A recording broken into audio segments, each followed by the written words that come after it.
porque hoy día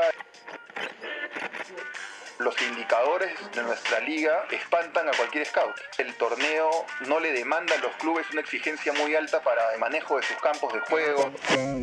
Bienvenidos al Juego de la Gestión Deportiva, segunda temporada. Soy Federico Pérez y en este podcast conversaremos con presidentes y directores generales sobre cómo gestionan, planifican estrategias y abordan los aspectos comerciales y más relevantes de sus clubes.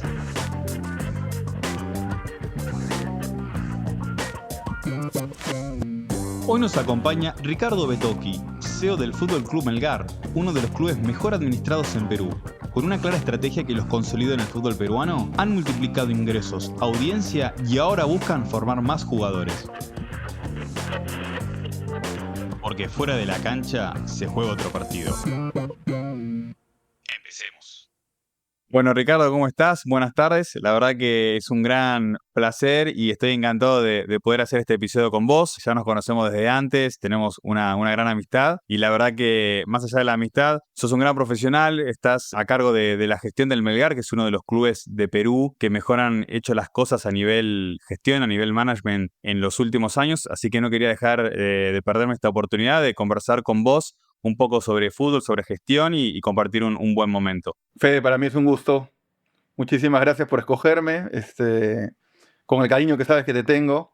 Y bueno, para tratar de aterrizar las muchas charlas que hemos tenido de fútbol durante el tiempo, a ver, y contarte un poco de lo que venimos haciendo en Melgar y la gran transformación que ha tenido Melgar en los últimos años, que esto viene pasando ya desde el 2014. Bueno, para empezar, contanos un poco, ponernos en contexto qué es el Melgar, porque uno históricamente cuando ha visto competencias internacionales de equipos de Perú, siempre se imagina Universitario, Alianza Lima, Sporting Cristal, Cienciano en algún momento con alguna copa, pero en el último tiempo, quizás en los últimos, 10 años para poner un número, el Melgar ha sido bastante protagonista, ¿no? En copas internacionales y me imagino que también en el torneo de Perú, consolidándose y manteniéndose, cosa que es muy difícil hoy en día en el gran contexto sudamericano. ¿Qué es Melgar? ¿Por qué está donde está hoy? Empecemos hablando un poco para poner en contexto y que la gente conozca un poco más sobre el club. Perfecto. A ver, Melgar es un club de fútbol que se fundó en 1915.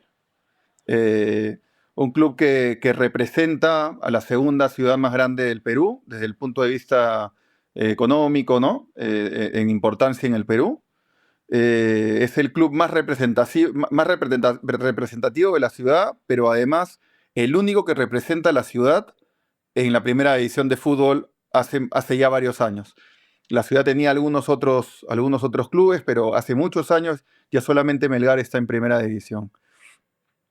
Dentro de las últimas épocas, digamos, entre el comienzo del 2000 y de repente hasta el 2011-12, el club pasó por un momento complicado desde el punto de vista financiero. En el Perú salió una ley impulsada por la empresa recaudadora de los impuestos en el Perú, que es la SUNAT, que buscaba que los clubes de fútbol que estaban muy metidos en un problema de deuda, no solamente de impuestos, pero en general en una situación compleja, puedan tratar de reorganizarse para poder pagar esa deuda y subsistir, ¿no? Entonces, esta ley, que fue la ley concursal que salió en el año 2012, llevó a la quiebra y al manejo de la Junta de Acreedores a 5 clubes muy importantes en el Perú. A Universitario de Deportes, a Alianza Lima, a Cienciano, al Sport Boys y a Melgar. Entonces, de ahí podrías decir 2 clubes grandes de Lima, 2 de los 2 clubes más grandes de provincia definitivamente, Melgar el más grande y Cienciano, y el Sport Boys, que es un equipo muy representativo del Perú, que es del Puerto, que es un equipo que tiene muchos años y que fue campeón, que, si no me equivoco, el primer campeón del Perú. Entonces, 5 clubes muy importantes dentro del Perú.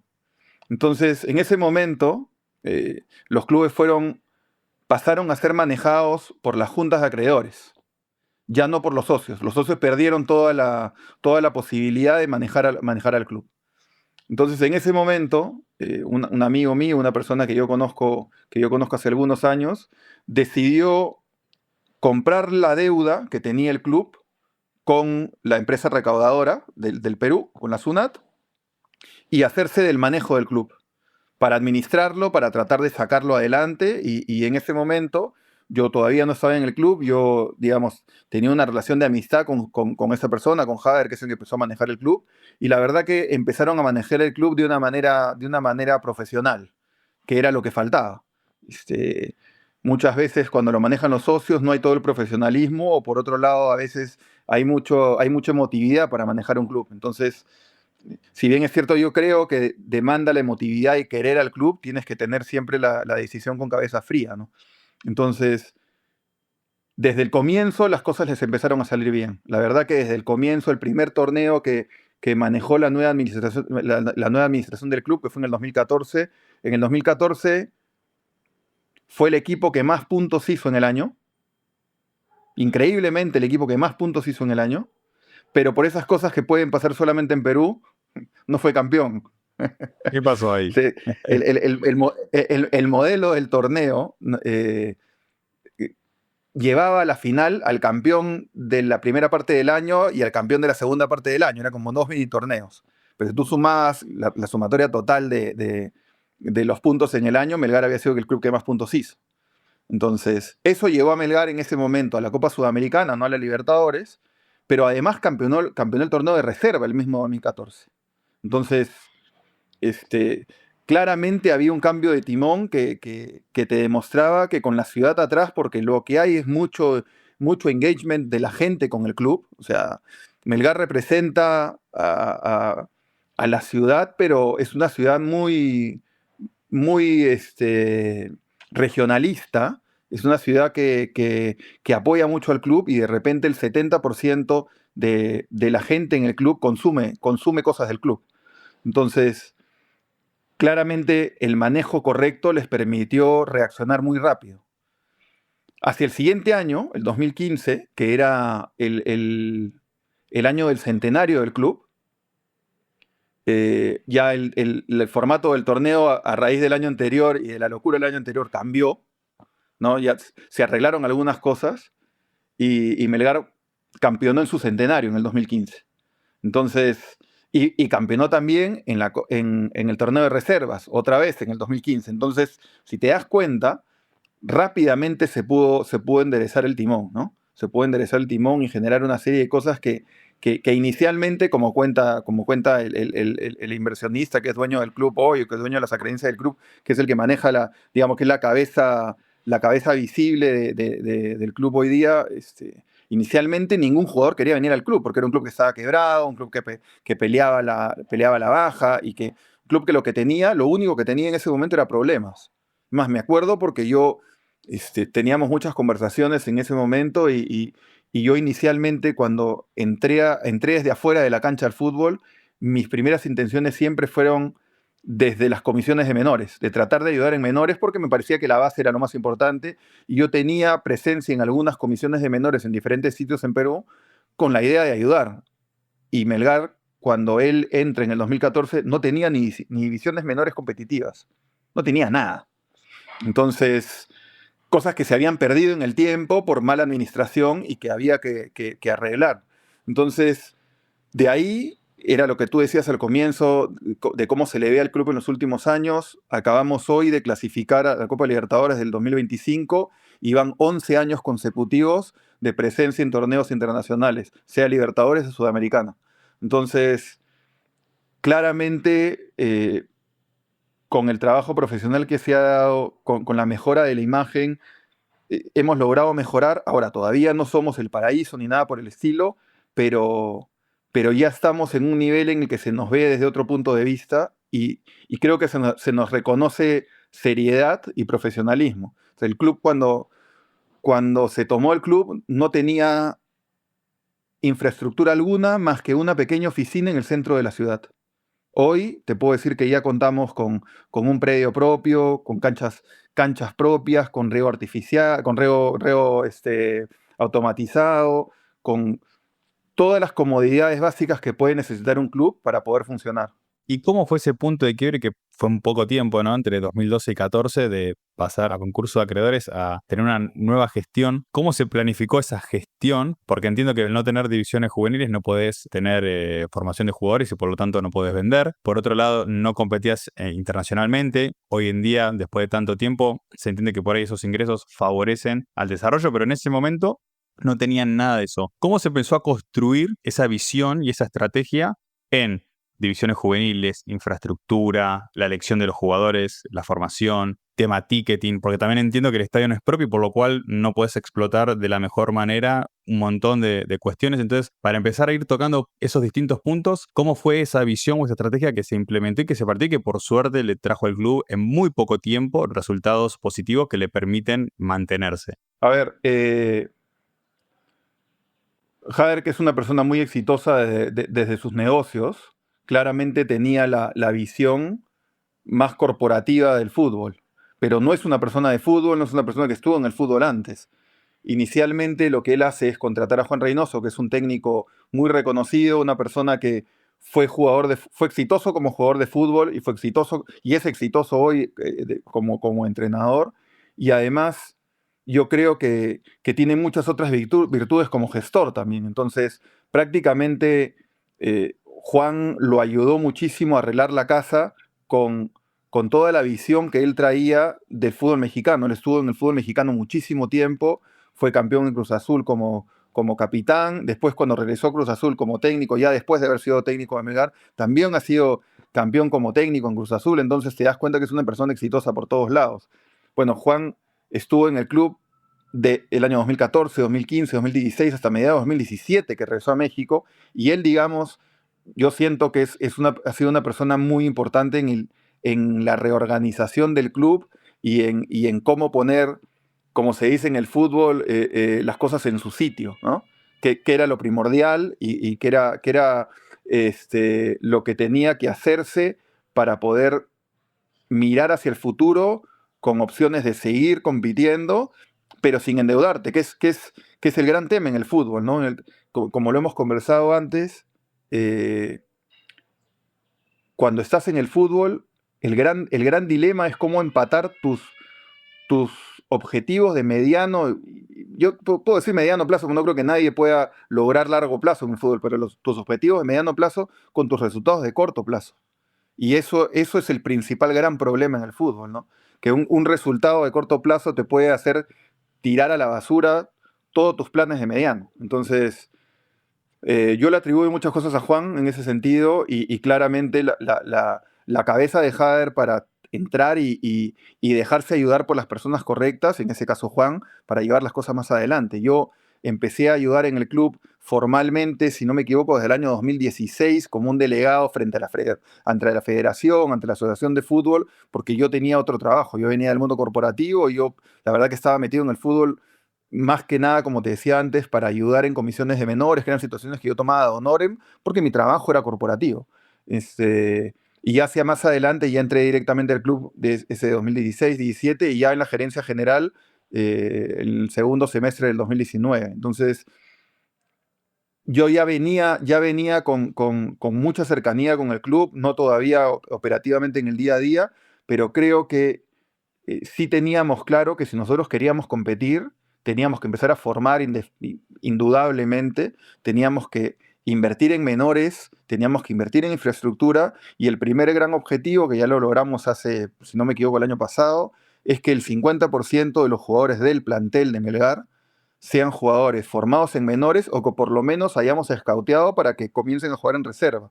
Entonces, ya teniendo eso, eh, la identidad del equipo cambia por completo. Es algo que hace a los grupos mucho más duros. Esa identidad es una identidad de juego, es decir, que van a buscar o van a formar a un jugador con determinadas características, no solamente en lo que es formación de jugadores, sino también en lo que es la adquisición para conformar el primer equipo. A ver, eso es algo que también conversamos normalmente y nosotros tenemos un estilo que parte hace años ya, desde la posesión, desde la búsqueda de amplitud, desde la construcción del juego para someter al rival desde ahí.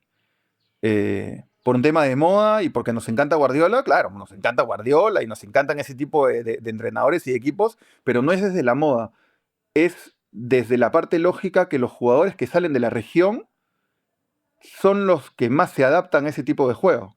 Nosotros no podríamos formar jugadores categorías menores porque físicamente no se adaptan para jugar un juego directo, por ejemplo. Nosotros no podríamos conseguir jugadores en la región en la que estamos altos de 1,90 m que puedan ser dos delanteros, entonces que tú tiras la pelota y vas a buscar la segunda pelota y no cuadra con el perfil del jugador que nosotros formamos. ¿Qué formamos?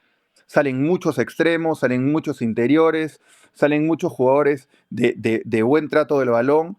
¿Qué es lo que nos cuesta? La parte física, claramente, que es algo que en el Perú todavía no se trabaja bien.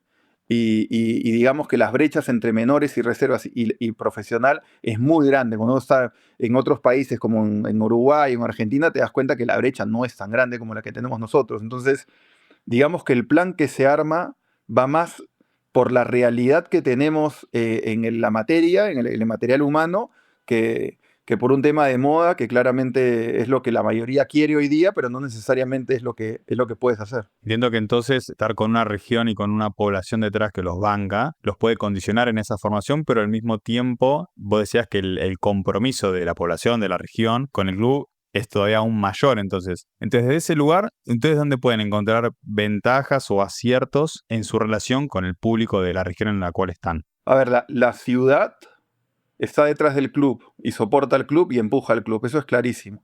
Es más, hay una frase típica que es Melgar es Arequipa y Arequipa es Melgar. A ese nivel de ida y vuelta hay entre la ciudad y el club. Es una ciudad que a mí me encantaría que sea un poco más futbolera. Es una ciudad que le gusta el fútbol, pero también tiene un montón de otras cosas. Entonces nuestro gran reto hoy es atraer más a la gente al estadio en todo momento porque tienen muchas distracciones que son parte de la idiosincrasia de la ciudad. Entonces, por ahí va un tema. Ahora, el otro es que, como dijiste hace un momento, no tenemos manejo por completo del estadio, porque el estadio es un estadio precioso que es propiedad de una universidad dentro de la ciudad. Es un estadio de 40.000 personas, propiedad de una universidad, que, digamos, el único club profesional que lo usa somos nosotros, pero últimamente hay una muy buena relación entre el club y el rectorado y las personas que manejan la universidad, que nos ha permitido, por ejemplo, invertir en una serie de cosas como acabamos, por ejemplo, de cambiar toda la luz del estadio.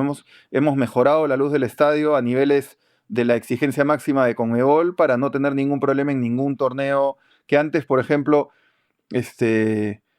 nos costaba de alguna manera o de otra hacer ese tipo de inversiones, porque si vas a hacer una inversión tan grande, necesitas tener el alquiler o el manejo del estadio asegurado por una cantidad de tiempo para que esto te rinda. Nosotros veníamos de épocas en las que teníamos asegurado un contrato de 1 año o de 2 años de manejo del estadio y no nos permitía hacer una inversión como la de la luz ahora, que ha sido cercana al $1.000.000. Entonces, tenemos hoy un contrato de 5 años que nos ha permitido hacer una serie de cosas y también tratar de empezar a darle esto que se ve tanto, que es la experiencia al hincha dentro del estadio. Entonces, digamos que han tenido mucha más apertura para buscar, por ejemplo, asientos a ras de cancha para que un sponsor pueda traer, hacer un sorteo entre los hinchas del club y llevarlos a ras de cancha para que estén al costado de la entrada y salida de jugadores y verlos al nivel de la cancha a 1 o 2 metros, cosas que antes no se podían hacer por rigidez, que hoy día se van entendiendo que son para la mejora de todos. Ya que estás hablando un poco de las experiencias, ¿no? Y de aspectos que tienen que ver también con la generación de ingresos. Hoy en día, ¿cómo está distribuido, ¿no? La distribución justamente de ingresos a nivel comercial, televisión, match day, patrocinios. ¿Y qué estrategias tienen a nivel ticketing, sponsor, hospitality, merchandising, para poder incrementar esos ingresos y que obviamente el club no tenga que depender tanto de cuestiones externas, como puede ser clasificar una competencia internacional o vender un jugador, sino más bien generar ingresos y fondos propios de acuerdo a diversas estrategias o prácticas? A ver, Si, si fuésemos a hablar del tema de pagos de televisión, necesitamos un programa entero y horas de horas y horas sobre el tema.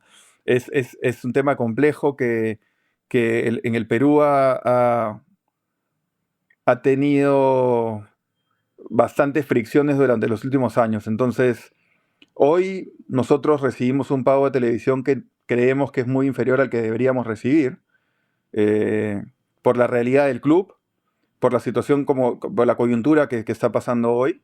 Pero digamos que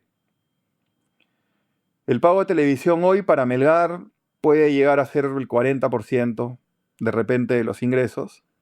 Eh, por el otro lado, en sponsoría puedes estar de repente cercano al 25-30%, y de ahí el ticketing y el ingreso por premios de Conmebol tienes el otro 30%. Más o menos, hoy estamos así, se va modificando un poco de año a año, pero más o menos es así. Obviamente nosotros armamos el presupuesto sobre todo lo real y nunca sobre los ingresos de los premios de Conmebol. No los adelantamos porque en el fútbol, como decimos siempre, nada te asegura nada. Entonces, eso sí nos ha permitido tener un poco de orden, y tratar de armar sobre lo que creemos que es real hoy. Eh, en el tema de venta de jugadores, como has visto, me lo he salteado por completo, porque hoy día, y es un tema que estamos tratando de mejorar, casi no hay venta de jugadores en el Perú. Nosotros miramos Ecuador y a Colombia, que son países con los que podríamos competir digamos, en similares condiciones. No voy a ir a Brasil o Argentina, pero Ecuador y Colombia venden una barbaridad de jugadores, y la venta de jugadores es una realidad dentro de los presupuestos de los equipos de primera división, y para nosotros no es posibilidad que sea una realidad hoy. Y esto se da básicamente porque los indicadores de nuestra liga espantan a cualquier scout. Y los espantan por algo muy simple, porque hoy día el torneo no le demanda a los clubes una exigencia muy alta para el manejo de sus campos de juego, para los estadios. Entonces, esto redunda automáticamente en la eficiencia del partido en sí, en la velocidad del juego, en la intensidad del juego. Entonces, cuando cualquier scout al otro lado del mundo o en otro sitio mira la liga peruana desde el macro y mira las estadísticas de la liga peruana desde el macro, tenemos unas estadísticas pésimas. Porque si bien es cierto, algunos clubes nos preocupamos en tener muy buenos campos, campos en los que podamos jugar torneos internacionales, hay otros clubes que tienen unos campos que son desastrosos, y eso automáticamente te licúa estas estadísticas al piso. Y como sabes, los equipos del mundo no te escautean un jugador o no te escautean un club, escautean por liga. Entonces nos meten a todos al mismo saco. Cuando le preguntas a un club de otro lado del mundo, le dices, oye, pero ¿no miras la liga peruana? No, la verdad es que no miro la liga peruana. Y no puedo mirar a Melgar porque está todo dentro de una liga que no nos atrae por toda la estadística que da. Entonces, somos pocos clubes los que peleamos todo el tiempo para que la liga y la federación traten de elevar ese nivel de exigencias mínimas, para que el juego no te obligue a tener 2 o 3 controles porque la cancha está muy mala, y que te mande la velocidad del juego al demonio, y que esa estadística no te permita vender. Entonces, si bien es cierto, hemos tenido algunas ventas esporádicas y ha habido alguna venta por ahí de un jugador que salió de Melgar directo a Alemania, por ejemplo, si no me equivoco fue en el 2017, o tener un par de ventas que tuvimos también por ahí a México, no es algo que creamos hoy día que es real. Y como te digo, yo voy a la estadística, y Perú clasificó al Mundial 2018,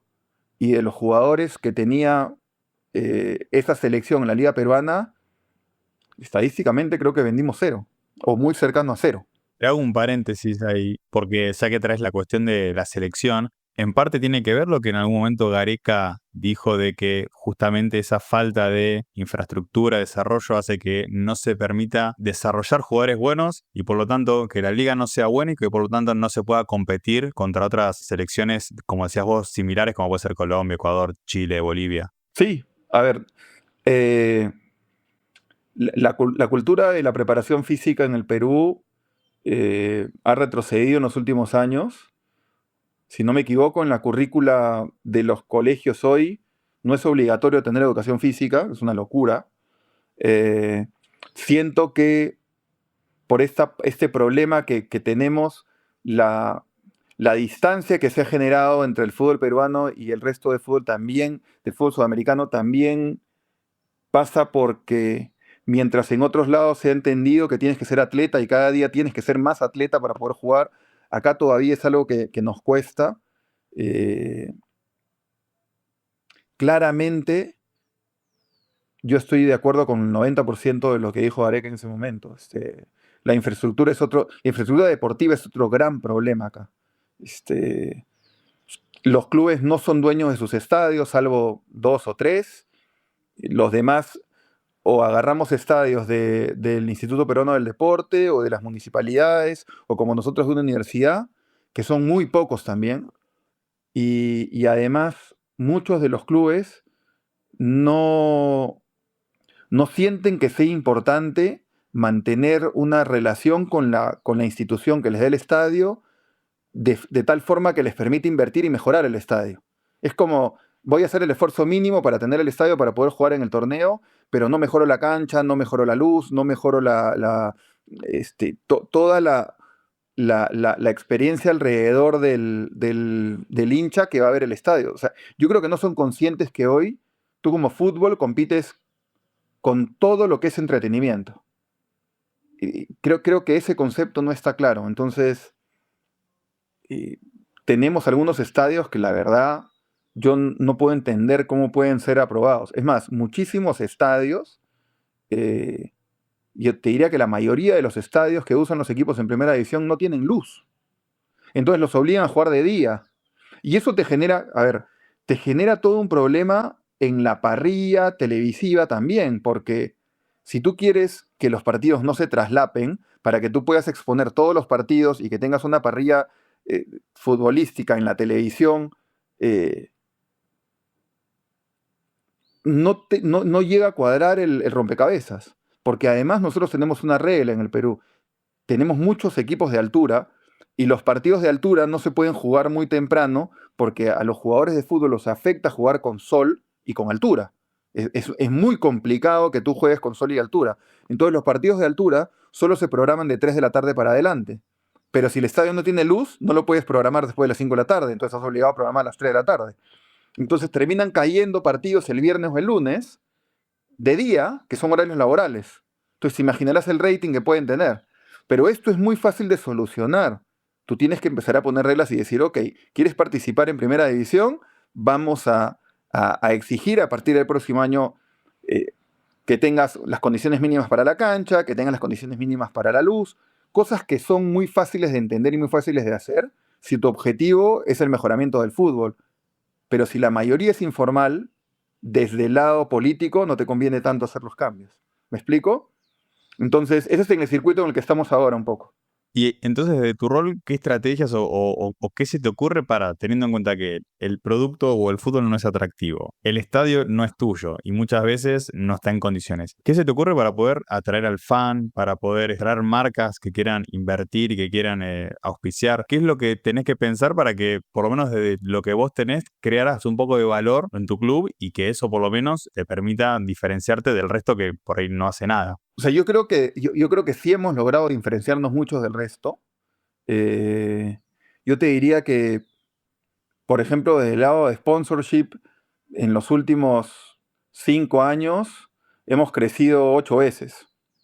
Entonces, es un salto que nos tiene más cerca a los equipos que han venido siendo más grandes y hoy día Melgar claramente es considerado uno de los grandes de Perú, claramente. Y es como te decía al comienzo, es trabajar de la manera más profesional y de la manera más responsable que se pueda. Nosotros no somos un club que puede hacer absolutamente todo porque no tenemos las condiciones económicas para hacer absolutamente todo, pero hoy día, que es algo que no pasa en todos lados, cumplimos lo que ofrecemos. Entonces somos muy claros con el futbolista o somos muy claros con el comando técnico y eso termina redundando en el hincha. Nosotros a los jugadores o al comando técnico que vamos a ofrecerle algo, le decimos, este grupo de cosas podemos hacerlas, este grupo de cosas no podemos hacerlas. Y siempre cumplimos el grupo de cosas que le hemos ofrecido que podemos hacer. Y eso al final termina dándote la imagen de seriedad que es la que se ha construido alrededor del club. Hoy día, a diferencia de como se dice en la interna de Melgar, en 2014 no quería venir nadie, si los jugadores que vinieron para el plantel 2014 vinieron básicamente por la imagen del entrenador. Y esto no es algo que sea nuevo, sino, la verdad, vinieron por el entrenador, no vinieron por el club. Hoy día nos buscan de todos lados para venir al club porque saben que se cumple lo que se ofrece. Entonces, sí creo que desde ese lado nos hemos separado del resto. Nosotros sí tenemos un estadio que está aprobado al 100% por Conmebol, en un estadio en el que se podría jugar Copa de Libertadores, Copa Sudamericana, que la selección puede usar para jugar eliminatorias, si quisiese jugar eliminatorias ahí, porque lo tenemos en el mejor nivel posible. Sí tratamos todos los años de imaginarnos cosas para que el hincha tenga una mejor experiencia en el estadio. Y desde el lado de la venta de futbolistas hemos tratado de salirnos lo más que podamos de la parte del fútbol peruano. Como te contaba hace un momento, hemos firmado un compromiso, un acuerdo de cooperación mutua con Talleres, que creemos que desde nuestro punto de vista, si no es el mejor, es uno de los mejores clubes que trabaja en Argentina. Desde el lado del análisis y del scouting hacen un trabajo de nivel europeo. Y un grupo que además, después de tantas reuniones y tantas vistas, creemos que es un grupo de muy buenas personas, que para nosotros es muy importante eso. Y ellos, con la experiencia que tienen hoy de haber vendido, si no me equivoco, 120 millones de dólares más o menos en jugadores en los últimos 6 años, empezar a agarrarnos un poco de su expertise y de las cosas que están haciendo para poder promover a todos los jugadores que nosotros sacamos de menores y que nosotros ya llevamos al fútbol profesional para que podamos salir de una manera más cuidada con gente que tiene experiencia y que nos pueda ayudar en esto. Y lo que te decía al comienzo, nosotros cuando llegamos en 2014 no habían divisiones menores en el club de manera competitiva. Hoy día te puedo decir que Melgar tiene jugadores en todas las selecciones de menores y en la selección de mayores en el Perú, cosa que antes no pasaba. Nosotros tenemos tenemos jugadores en la selección sub-17, en la sub-20, hemos tenido en el preolímpico sub-23, en la selección de mayor y en la femenina ya tenemos en todos también. Nos han convocado jugadoras en el fútbol femenino en el sub-17, en la sub-20 y ya tenemos una jugadora también en la selección mayor. Y nosotros hemos comenzado en la primera división del fútbol femenino recién en el año 2023. El 2022 ganamos el torneo amateur en el Perú de fútbol femenino y clasificamos a la primera división. Básicamente con las jugadoras de menores que teníamos en los torneos del 2019, previo a la pandemia, porque la pandemia del 2020 y 2021 casi no hubo fútbol femenino. Entonces, el 2022 decidimos enfrentar el torneo amateur femenino, básicamente con nuestras jugadoras de menores del año 2019, y con ellas campeonamos el torneo amateur y subimos a primera división. Entonces, yo creo que haciendo las cosas de la manera correcta, estamos teniendo resultados. Ahí está claro porque en 10 años han pasado de estar en quiebra a recuperarse, a consolidarse y a dar resultados y a generar mayores ingresos, por lo cual está claro que con un modelo y una estrategia eso se puede. La pregunta es por qué el resto no hace lo mismo, que en definitiva lo que podría hacer es elevar la vara y que el fútbol en Perú sea más competitivo y más atractivo. Yo te puedo decir algo que de repente a mí me caracteriza no ser políticamente correcto, ¿ya? Tú me conoces. Es dependiendo del driver de la gente que esté detrás del club. Entonces, para nosotros, el objetivo hoy es Melgar. Para Jader, el objetivo hoy es Melgar. O sea, nosotros estamos en el fútbol por el fútbol. Queremos que el club crezca. No hay situaciones ocultas, no hay nada atrás. Queremos que el club sea lo más grande que se pueda. Es más, él se ha puesto la vara altísima y dice que su sueño es que Melgar sea campeón de la Libertadores. Y a mí, nosotros trabajamos con ese objetivo, o sea, tratamos de darle al sol para llegar lo más lejos que se pueda, pero sabemos hoy día los presupuestos brasileros y vamos a tratar igual de pelear lo más que se pueda. En el fútbol hoy acá, creo que en muchos lados del mundo también, el fútbol se usa como un trampolín político para muchas cosas. Entonces, si tu objetivo en el fútbol es que sea un trampolín político, el fútbol nunca va a estar bien. Y lamentablemente tenemos muchos clubes que pasan por eso acá. Entonces, no van a mirar la base, no van a mirar menores, no van a mirar el mejoramiento de la infraestructura, están mirando simplemente cómo esto puede llevarlos a otro lado. Es un vehículo y es un vehículo que les sirve en el momento. Para acercarse bueno, a ganar una Copa Libertadores o a competir con equipos brasileños o argentinos, claramente hay que generar ingresos y ser un club sostenible. ¿Cuáles son los pilares fundamentales para ser un club modelo, un club sostenible y que sea un club rentable a largo plazo? Tomar decisiones los martes, porque todo lo que pasas el día del partido el domingo y toda la emoción del domingo, tienes que sacártela lo suficiente como para poder tomar una decisión con cabeza fría el martes. El domingo todos somos hinchas. Entonces, nosotros cuando ganamos el partido, olvídate, queremos hacer 1.000.000 de cosas y cuando perdemos el partido queremos matar a todo el mundo. ¿No es cierto? Nos pasa a todos. Al hincha le pasa y cree que a nosotros no nos pasa, a nosotros nos pasa peor. Estoy seguro que nosotros dormimos menos, los jugadores sufren, o sea, a todos nos va bien o nos va mal y ese nivel de euforia tenemos que sacarnos los 48 horas después para tomar decisiones con la cabeza. Entonces, esto no es una idea mía, es una idea que le copiamos hace mucho tiempo a un genio del deporte, yo se lo escuché a Dana White, que es el de UFC. Yo tomo decisiones los martes. Y la verdad que calaba perfectamente para no cometer errores. Es como cuando pierdes un partido y quieres llamar al entrenador, quieres hablar con él. O sea, no es el momento para hablar con el entrenador.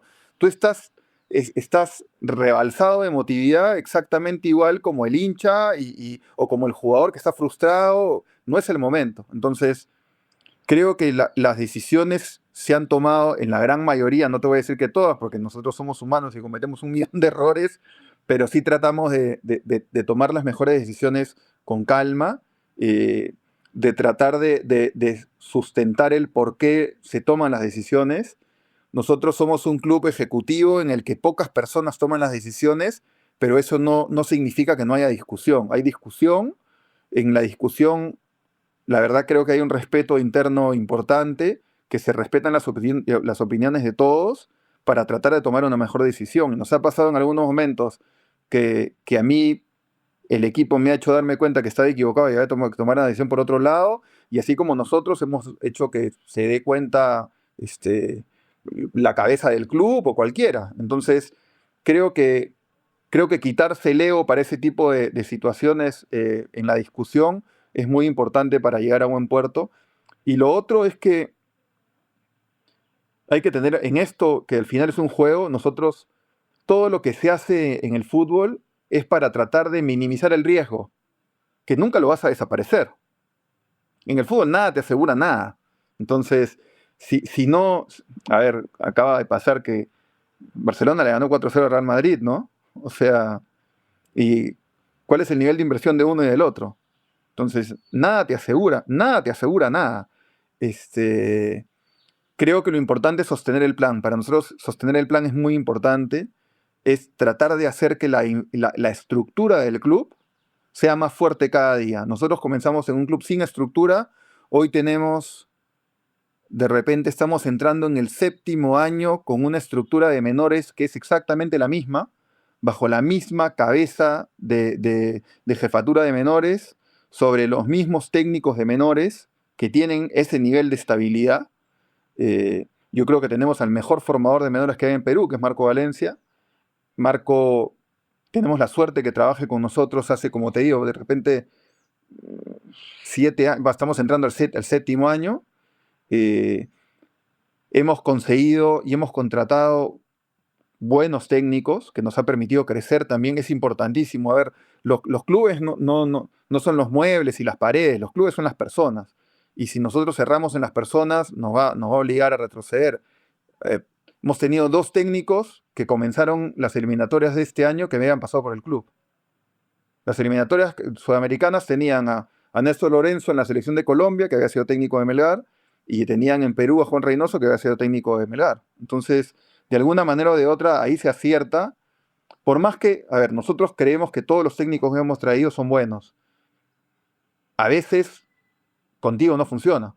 Y es así, no podemos tomárnoslo personal. O sea, no es que todos los técnicos salen de los clubes o el 90% sale de los clubes por malos resultados.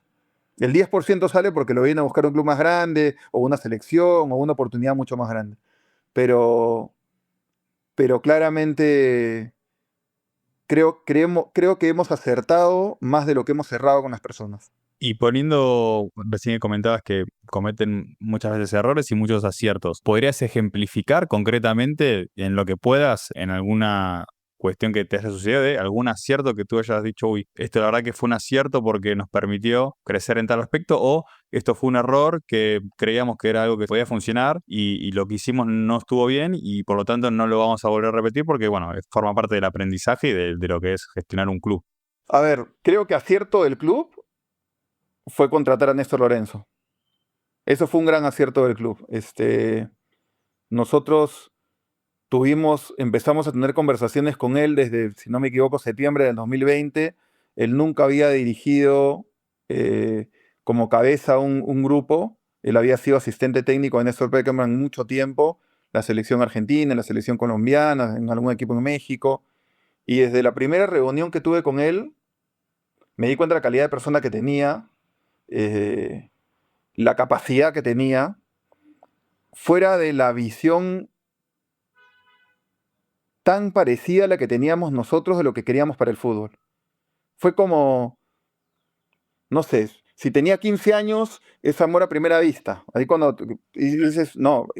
Y lo que más nos llamaba la atención era que no haya dirigido, claro, después, cuando ya tuvimos una relación de amistad y ya estaba acá y conversábamos muchísimo, porque además nos tocó convivir en la pandemia, que para lo único que podíamos salir en Perú era para el entrenamiento, entonces todos salíamos corriendo de la casa porque no queríamos estar metidos, lo que sea, pero estar en el entrenamiento todos los días. Él había tenido muchas oportunidades, claramente, pero había decidido por alguna razón o por otra no tomarlas. Y eso creo que fue un acierto inmenso. Yo conversé con él muchas veces, de ahí lo entrevistamos ya más formalmente algunas más personas del club, inclusive Jader conversó con él y todo, y para todos rápidamente nos dimos cuenta que era la persona indicada y a veces te das cuenta muy rápido que es la persona indicada. Hoy, cuando a mí me preguntaban, nos hicieron una entrevista hace unos meses ya de un medio de Inglaterra por él, porque decían, oye, él fue entrenador de Melgar y te lo quita la selección de Colombia. Fue solamente entrenador 1 año y medio de un club de fútbol en un país que no tiene el fútbol más importante y salta a la selección de Colombia y logra todo lo que está logrando la selección de Colombia ahora. Entonces me preguntaban, ¿tú crees que él puede llegar a entrenar un equipo grande en Inglaterra? De todas maneras. ¿Tú crees que él puede llegar a entrenar a la selección de Inglaterra? De todas maneras. De todas maneras. No solamente por la capacidad que tiene y por el conocimiento del fútbol que tiene en general, sino porque además fue muy inteligente para armar su equipo de trabajo. Su equipo de trabajo es una familia. Tiene, a ver, el mejor preparador de arqueros que puedas tener, pero buena persona. El mejor preparador físico que puedas tener, buena persona. El mejor asistente técnico que puedas tener, pero buena persona. Entonces, cuando tú estás en el fútbol, los comandos técnicos conviven todo el día. Y cuando convives todo el día, si tú con tu familia tienes problemas a la hora de convivir, imagínate con gente que no es de tu familia. Es muy complicado y la gente no entiende desde fuera el nivel de cosas que puedes llegar a vivir en un comando técnico o adentro de un club de fútbol. Estás más tiempo con ellos que con tus hijos. Entonces, cuando tienes un grupo así espectacular, realmente, yo creo que no tienen límite. Yo, la verdad, creo que no tienen límite. Y ellos, mira lo que era la selección de Colombia antes de Néstor Lorenzo y lo que es ahora la selección de Colombia. Entonces, claramente, yo los veo y digo, no, no, para ellos el cielo es el límite, la verdad. Y nosotros tuvimos la suerte de que estuvieran con nosotros. O sea, a nosotros, como comprenderás, te voy a hablar en francés, la hinchada nos reputió cuando se fueron. Cuando se iban, olvídate, nos querían matar. Pero nosotros lo estábamos viendo desde el otro lado, o sea, lo que teníamos que pensar era lo agradecidos que podíamos haberlos tenido 1 año y medio. Y te hablo de Néstor como un gran triunfo o logro que tuvimos, porque que claro, en el caso de Juan Reynoso no era algo que nosotros, no era algo que era tan oculto como lo de Néstor. En el caso de Juan ya sabíamos que traíamos una persona exitosa, ya sabíamos, o sea, ya sabíamos que había sido un gran jugador, que era un gran técnico y había sido campeón. Creo que el éxito en ese momento de Javier, pero yo todavía no estaba en el club, fue lograr que Juan se mantenga en el club 14, 15, 16, 3 años y medio. En un fútbol como el nuestro, una estabilidad de comando técnico 3 años y medio es algo rarísimo. No pasa. Y de ahí, errores hemos tenido muchísimos. Errores hemos tenido muchísimos. Y creo que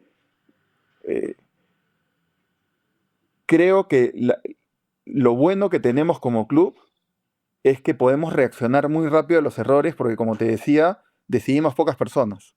Y eso nos permite ser ágiles. Porque he visto otros clubes que no, la decisión tiene que pasar por el comité tal y tienen comisión de fútbol y la comisión de fútbol vienen 11 personas y todos votan así. El otro día cuando algún club de Colombia, un amigo mutuo que tenemos, que me contaba, ¿no?, cómo tomaban las decisiones en las comisiones de fútbol y eran 150 personas y todos tenían que votar, nunca vas a poder ser ágil así. Nunca vas a poder ser ágil. Y creo que eso nos ha permitido a nosotros tener 1000 errores y recuperarnos de los errores muy rápido. ¿Cuál es la estrategia o visión del Melgar para el mediano o largo plazo en los próximos 3, 4, 5 años? Hay algunas que son confidenciales que no te voy a poder decir, pero creo que la primera importante es que de un tiempo a esta parte nosotros tenemos un proceso de formación bastante grande. Estamos cada año prestando más jugadores a otros equipos y de alguna manera o de otra perdemos el control del jugador estamos priorizando que el jugador juegue y tenga minutos por sobre que tenga buen cierre de su formación, porque normalmente prestamos jugadores jóvenes. Entonces, teníamos la idea de tener un club de segunda división para nosotros tener el control de esos jugadores jóvenes con minutos, que no podían tener minutos en el primer equipo, y que se formen digamos, con el sello del club, con un comando técnico puesto por el club. La reglamentación en Perú cambió este año y lo que ha terminado pasando es que el torneo de reservas desaparece en Perú, pero los primeros 8 posiciones del torneo de reservas de este año clasifican al próximo año a la tercera división, a la Liga 3. Entonces nosotros lamentablemente perdimos la final 2-1 este año del torneo de reservas. Otra vez llegar a la final es importante, pero queremos ganarla. Pero hemos clasificado a la Liga 3 el próximo año y la Liga 3 te da acceso a la Liga 2, a la segunda división. Entonces, esto a corto plazo nos permitiría tener doble línea de formación para tener, digamos, doble salida de los jugadores que en algún momento, digamos, puede demorarse un poco más en explotar el jugador y de repente teniendo la Liga 2 explota y pasa a la Liga 1 y ese tipo de cosas creo que nos va a permitir crecer otra vez desde la estructura, no solamente para jugadores, sino para comandos técnicos, para preparadores físicos. Tenemos un nivel más. Lo otro, vamos a seguir invirtiendo en todo lo que es la formación. Queremos que el centro de rendimiento que hoy día nos ha costado sangre, sudor y lágrimas la inversión, tratemos de hacerlo crecer para tener más campos, más posibilidades de entrenamiento y claro, y todas las cosas que te dictan los clubes que funcionan mejor en el mundo. Hoy Talleres, Independiente del Valle, que son clubes que te demuestran que todo el proceso de formación que tienen, obviamente tienen que incluirte la educación, tienen que incluir una serie de otras cosas y otros soportes para que tú puedas generar no solamente un buen jugador de fútbol, sino un buen ser humano. ¿Tienen un club modelo para esa formación? Recién mencionabas Independiente del Valle, que es un gran ejemplo en la región, los mismos Talleres. Teniendo en cuenta las características propias de Perú, ¿hay algún equipo modelo que ustedes vean en la región que quieran copiar o un modelo de formación? Nosotros vamos a formar un Melgar más grande. Nosotros vamos a formar, el objetivo es que Melgar sea más grande cada año y eso para nosotros es muy importante. Obviamente el objetivo principal para todos y para el hincha es campeonar. Pero sabemos que campeonar no es una cosa que tú dices quiero campeonar y campeonas. Tienes que tratar de formar una estructura que te soporte, que eso sea más cercano. Porque Pues claramente hoy nosotros no somos el primer, ni el segundo, ni el tercer club con presupuesto en Perú. Sin embargo, si sumas los puntos acumulados en los últimos 10 años, somos segundos. Entonces, el plan está yendo sobre el presupuesto, hasta ahora. Y claro, yo te dije justo esos dos clubes porque son dos clubes que nosotros admiramos, pero que tenemos que tropicalizar lo que hacen, porque Perú es distinto a Ecuador, porque Perú es distinto a Argentina. Hay un montón de cosas que nos encantaría poder hacer, pero tenemos que adaptarlas a cómo es nuestra realidad. Obviamente, sí estamos tratando de copiar lo mejor que se pueda cosas de Independiente del Valle y cosas que hemos visto en Talleres. Son dos clubes en realidad que yo considero modelo en todo sentido. Modelo en todo sentido. Y al final te das cuenta por qué les está yendo como les va. Como les va porque las cosas se hacen bien. Entonces tú puedes tener algún momento malo, pero en el largo plazo tu acumulado siempre va a estar por encima de los demás. Rick, para seguir cerrando, ¿alguna frase, concepto que quieras mencionar para la gente que va a estar escuchando? Creo que estos espacios, Fede, que has armado en general de discusión, permiten que nos demos cuenta que el fútbol tiene mucho por crecer. Tiene muchísimo por crecer. A mí me encantaría que los cambios en Perú fueran más rápidos para ver niveles de crecimiento como hemos visto juntos en otros sitios del mundo. Cuando, cuando el problema no es el presupuesto, sino el problema es cómo operamos ese presupuesto, cómo lo gestionamos, cómo aterrizamos todo esto. Hoy, de alguna manera o de otra, creo que la industria del fútbol en el Perú se ve mejor, tiene más atención, tiene más inversión, pero todavía necesitamos algo que nosotros repetimos muchísimo, que es que las decisiones técnicas estén sobre las políticas. Mientras las decisiones políticas estén sobre las técnicas, vamos a seguir sufriendo porque las decisiones que se tomen no van a ser las mejores y no nos va a permitir salir del hueco en el que estamos. Bueno, Rick, muchas gracias por este espacio. La verdad que nada, me encantó que puedas contar un poco todo lo que hace el Melgar, que es excelente y es realmente un ejemplo para Perú y la región. Y bueno, nada, esperemos verlos compitiendo no solo en Perú, sino de forma internacional y que sigan los éxitos. Muchas gracias, Fede, por la entrevista, por tomarnos en cuenta nosotros como una posibilidad de exponer lo que hace el club y todo lo que queremos en el crecimiento para el fútbol peruano, pero sobre todo para Melgar. Para mí ha sido un gusto. Otra vez te repito, con el cariño que sabes que te tengo,